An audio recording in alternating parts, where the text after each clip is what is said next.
સદગુરુ શ્રી અક્ષરાનંદ સ્વામીની વાતો ભાગ 44 અને વાર્તા નંબર 215। ગુજરાતમાં એક બાઈ મઠના રોટલા કરતી હતી અને એક રોટલો બહુ જ ફૂલ્યો। તેને જોઈને તે બાઈ બોલી, ઓહો, પૃથ્વી ઉપર ભગવાન ન મળે, નહીતર આ રોટલો તેને જમાડવું તેવો થયો છે। પછી તે બાઈ ભાત લઈને ખેતર જતી હતી। તેને શ્રીજી મહારાજ દિવ્ય સ્વરૂપે સ્વાર સહિત મળ્યા અને કહ્યું છે, બાઈ, અમારો રોટલો લાવો, લ્યો, અમારો રોટલો લાવો કે। બાઈ કહે, મહારાજ તમારો રોટલો આમાં કેવો? મહારાજ કહે, તું કહેતી હતી ને કે ભગવાન જમે એવો છે। પછી તે બાઈએ ભાત હેઠું ઉતારી મહારાજને રોટલો આપવા માંડ્યો। ત્યારે શ્રીજી મહારાજ બોલ્યા છે, એ રોટલાને અમે ઓળખીએ છીએ, આ નથી। હા, તે રોટલો જરા દાઝેલો છે।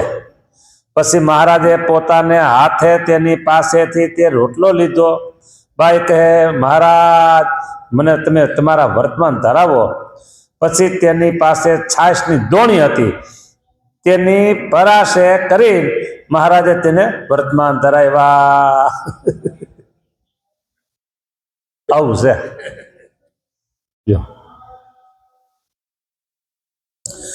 ગઢપુર વાર્તા 215 પૂરી થઈ ગઈ।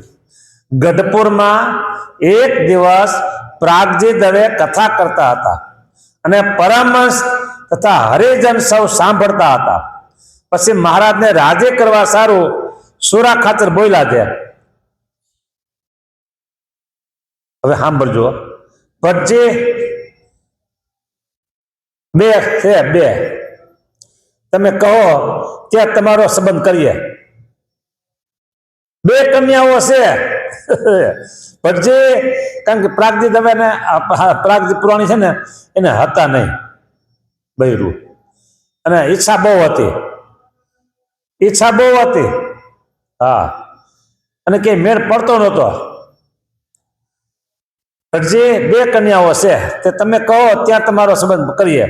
તે સાંભળી પ્રાગજી બોલ્યો છે, સાંભળો સાંભળો સાંભળો, વેશવાળની વાર્તા થાય છે, વેવિશાળની વાર્તા થાય છે, અને બોલ્યા જે ભણે કૃપાનાથ પાસે તો આવા જ માણસો જોઈએ, કેમ કે સુરો ખાચર જેવા હોય તો કૃપાનાથની શોભા વધે।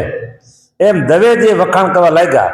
પછી સુરો ખાચર કહે, એક જસદણમાં છે અને બીજી લાઠીમાં છે, તે તમો કહો ત્યાં સગપણ કરીએ। હા, ભટજી કહે, ભલે, જ્યાં મોટું હોય ત્યાં કરો। સુરો ખાચર કહે, મોટી તો લાઠીમાં છે, લાઠી ગામમાં। પછી તે કથાની સમાપ્તિ કરી સાંજે ઘેર ગયા। પછી કોઈકે કહ્યું છે, જસદણમાં અને લાઠીમાં તો મોટી સુડીઓ છે, ગુનેગારને સુડીએ દે ને એવી છે કે હા, તે જે વાંકમાં આવે તેને સુડીએ ચડાવી દેશે। પછી પ્રાગજી દવે કહે, હવે તો મારે કુવે પડીને મરવું જ પડશે। પછી દિવસ હાથમાં ટાણે તે કુવે પડવા ચાલ્યા। તે જ્યાં કુવાને કાંઠે થાળામાં બેઠા બેઠા પગ ટળાવે અને બોલ્યા છે, આવા કુવા વખંભર કુવામાં કેમ પડાય? ત્યાં મહારાજને ખબર પડી એટલે લક્ષ્મીરામને કહ્યું છે, પ્રાગજી દવે કુવે પડવા ગયો છે, માટે તેમને ગોતી લાવો। પછી લક્ષ્મીરામે છેટીથી બૂમ પાડી ત્યારે તે સાંભળી દવેજી બોલ્યા છે, હે લખિયા, લક્ષ્મીરામ, એ લખિયા, હું અહીં બેઠો છું, આવો બધો કુંડો એમાં પડાય કેમ કે? પછી લક્ષ્મીરામ પાસે જઈને કહ્યું છે, અહીંથી શું કરો છો, અહીં શું કરો છો? ચાલો મહારાજ બોલાવે છે। ભટજી કહે, લખિયા, મારે કુએ પડવું છે। એ રાહ જોવે કોઈ પડવું હોય, પણ માહે મોટો સર્પ દોટું કાઢે છે, અત્યારે મરવું તો છે ઉમય, અને વળી કાંટા પડ્યા છે અંદર। તે આવા વખમભર કુવામાં શે પડાય? હું પડાઈમાં ન પડી. પછી દવેને તેડી લક્ષ્મીરામ ગામમાં આવ્યા અને મહારાજને બધી વાત કહી સંભળાવી. 216મી વાત પૂરી થઈ. એક જગ્યાએ એવું આવે છે, આખો પ્રસંગ પણ સાર તમને કહી દઉં. એ કે દવે કે છે ખરા પણ મુસલમાન છે કે હાલશે તમારે? હાલશે. એ કે રસોઈ હું કરીશ કે બરાબર, ઘર કામ એ કરશે કે હાલશે, અને એને ઘરમાં અંદર રસોડામાં નહીં આવવા દો કે ઉમરા પાસે રાખી છે કે, પણ ગોતી દો તમે ગમે મુસલમાન હોય કે ગમે તે હોય કે. હવે કેટલી વાસના અંદર રહી છે કયો જી. હા,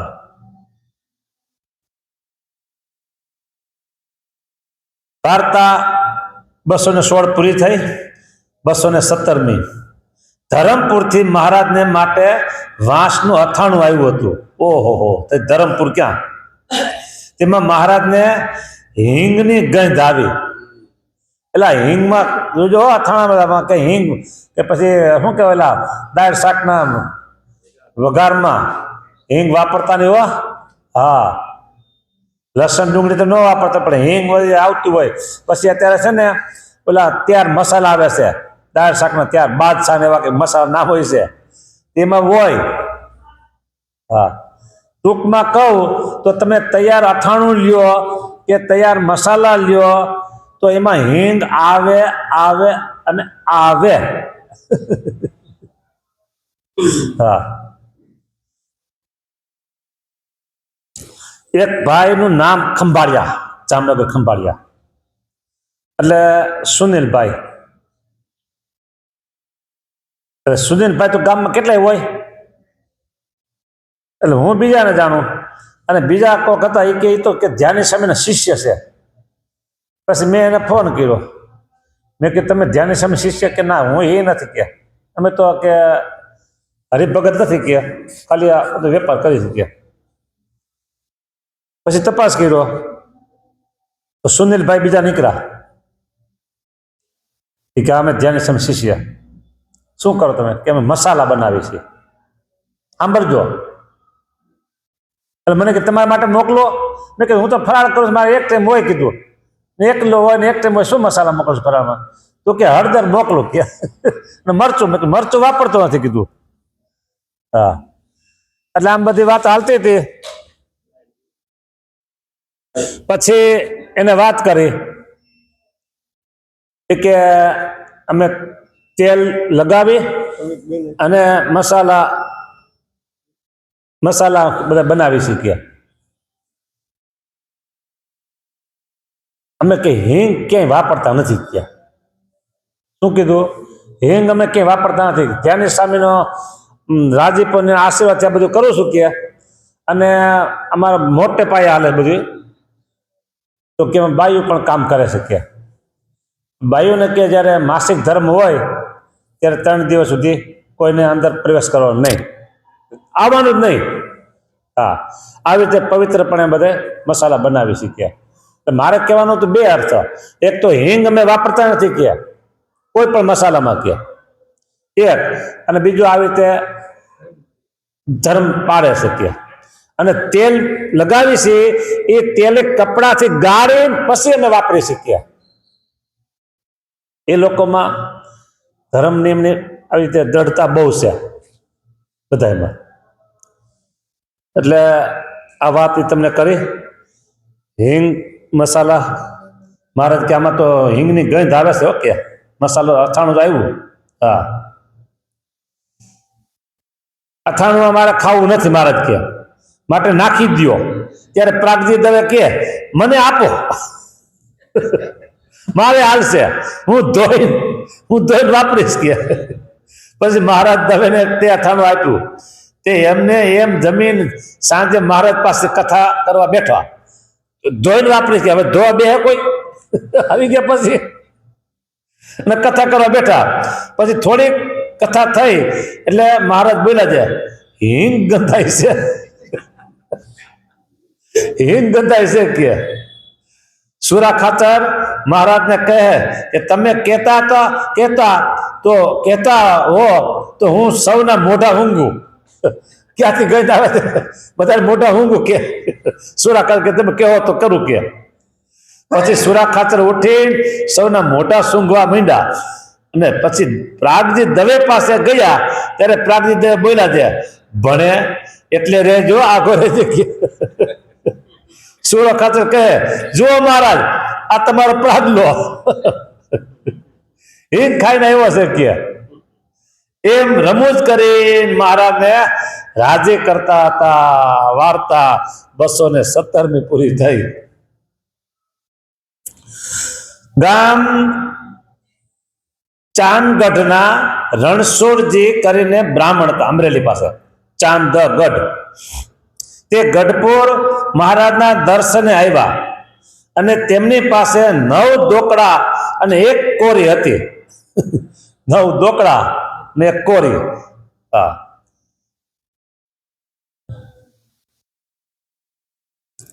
તે અહીંયા ગોપીનાથજી મહારાજના મંદિરનું કામ ચાલતું હતું. પછી તે મહારાજ પાસે પગે લાગીને ઊભા રહ્યા ને મનમાં એમ સંકલ્પ કર્યો છે, 9 દોકડા મહારાજ પાસે મેલીશ તો મહારાજ કહેશે છે 9 દોકડા જ મેલા, અને કોરી મેલીશ તો ખાઈશ શું, રૂપિયા મૂકીશ તો ખાઈશ શું, અને નોટ મૂકી દો એની જેમ, છૂટા પૈસા મૂકી દો આટલા જ પૈસા એમ.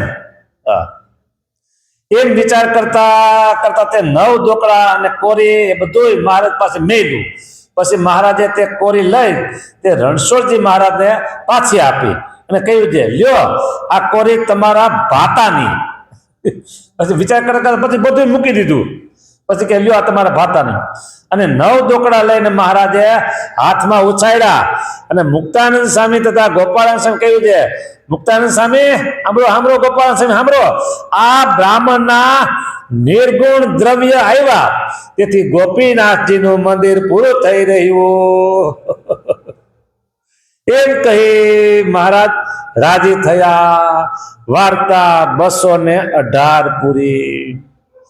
ગામ ઉમરાળાના શ્રીમાળી બ્રાહ્મણ મોટા ભટ્ટ કરીને હતા. તે ગઢપુર મહારાજને દર્શને આવ્યા હતા અને અહીંયા વાસુદેવ નારાયણના ઓરડા ઉપર તે વખતે નળિયા ચડાવતા હતા. ત્યાં મહારાજ લીંબતરુ નીચે ખુરશી નાખીને વિરાજમાન હતા. તે વખતે તે બ્રાહ્મણ મહારાજને રાજી કરવા માટે દોડી દોડી નળિયાના ખડકલા આપતો હતો. પછી કોઈ સંતે આવીને કહ્યું છે, છોકરા પાછલે પડાડે ચાલો, ત્યાં માણસની તંગાસ છે. પછી તે પાછલે પડાડે જઈ નળિયાના ખડકલા આપતા આપતા વિચાર કરવા લાગ્યા છે, પણ એ તો મહારાજ દેખતા હતા એટલે દોડી દોડીને આપતો હતો. અને અહીંયા કોણ દેખશે, દેખે તો સેવા કરવાની મજા આવે, કોઈ દેખે નથી સેવા કરવાની કેમ મજા આવે કે અહીંયા કોણ દેખશે એમ વિચાર કરે છે. એટલામાં મહારાજ પાછલે પડાડે પધાર્યા અને મોટા ભટ્ટને કહ્યું છે, મોટા શું સંકલ્પ કરે છે, હું તો આગલે પડાડે દેખતો હતો, તેઓ જ અહીં પાછલે પડાડે દેખું છું. તે સાંભળી તેમ બ્રાહ્મણ ઘણું જ રાજી થયો અને દોડી દોડી પાછો ઉમંગ પર નળિયાના ખડકલા દેવા લાગ્યા. મહારાજ વાર્તા 219 પૂરી. મહારાજ દાદા ખાચરને પરણાવવા સારું પધાર્યા અને વળતી વખતે ચાંદુને ગોરડકે પધાર્યા. ત્યાં રામ ચાંદુ કરીને કાઠી હતા. તેણે મનમાં એમ સંકલ્પ કર્યો હતો જે સ્વામિનારાયણ મારા ઘેર પધારે તથા 80 રૂપિયાનો વેઢ માગી લે તો ભગવાન ખરા. 80 રૂપિયાનો વેઢ હો. હા. પછી મહારાજ ગામને પાદર વિરાજમાન હતા. ત્યાં સૌ ગામના લોકો મહારાજને દર્શને આવ્યા. ત્યારે મહારાજ બોલ્યા છે, રામચાંદુ 80 રૂપિયાનો વેઢ અહીંયા લાવશો? એ વેઢ તો લાવો કે મારે તમારે ઘેર આવવું પડશે. પછી રામચાંદુ કહે, મહારાજ ઘેર પધારો, ઘેર પધારો. પછી મહારાજ તેને ઘેર પધાર્યા. ત્યારે તેમણે 80 રૂપિયાનો વેઢ આગળ સંકલ્પ પૂરો કર્યો. 220 મહારાજ તેને ઘેર પધાર્યા તે વખતે મહારાજે પોતાની મોજડીઓ ઓસરીની કોરે પગેથી ઉતારી હતી. તેનો ભાગ્યો કરશન કુંભાર કરીને હતો. તે ત્યાં બેઠો હતો ને કોષ સોંપડતો હતો. તેણે મહારાજની મોજડીઓ ખંખેરીને તેલ સોંપ્યું અને સવડી કરીને મેલી. પછી જ્યારે તેણે દેહ મેલ્યો ત્યારે તેને મહારાજ તેડવા પધાર્યા. ત્યારે તેણે કહ્યું છે, સ્વામિનારાયણ તમે કેવા? ત્યારે મહારાજ કહે, તે રામચાંદુને ઘેર મારી મોજડીઓ સવડી કરી મૂકી હતી, તે સારું તને તેડવા આવ્યો છું. તૈયાર થઈ જા કે 221 પૂરી. અને તે જ ગામમાં લાડુબાઈ કરીને એક કાઠિયાણી બાઈ હતા. તેના છોકરાને બળિયા નીકળ્યા હતા ઓળી. તે વખતે તેણે સંકલ્પ કર્યો છે, મારા છોકરાને સારું થાય તો 5 રૂપિયા મહારાજને આગળ ભેટ મેળવા, એવી માનતા કરી હતી. પછી તેણે મહારાજને માટે 2.5 રૂપિયાનો થાળ કર્યો. માનતા કેટલી હતી? 5 રૂપિયાની. 2.5 રૂપિયાનો થાળ કર્યો અને મહારાજને જમાડ્યા અને 2.5 રૂપિયા મહારાજ આગળ ભેટ મૂકી. પછી મહારાજ બોલ્યા છે, ડોસી તે માનતા કરે છે તે 2.5 રૂપિયા બીજા લાવીને અને તું જાણજે જે થાળમાં વળે. પછી તેણે બીજા 2.5 રૂપિયા લાવી 5 રૂપિયા પૂરા મહારાજ આગળ મૂક્યા. તે મહારાજે હાથ લીધા ને અંતે તેડવા પધાર્યા. વાર્તા 222 પૂરી થઈ.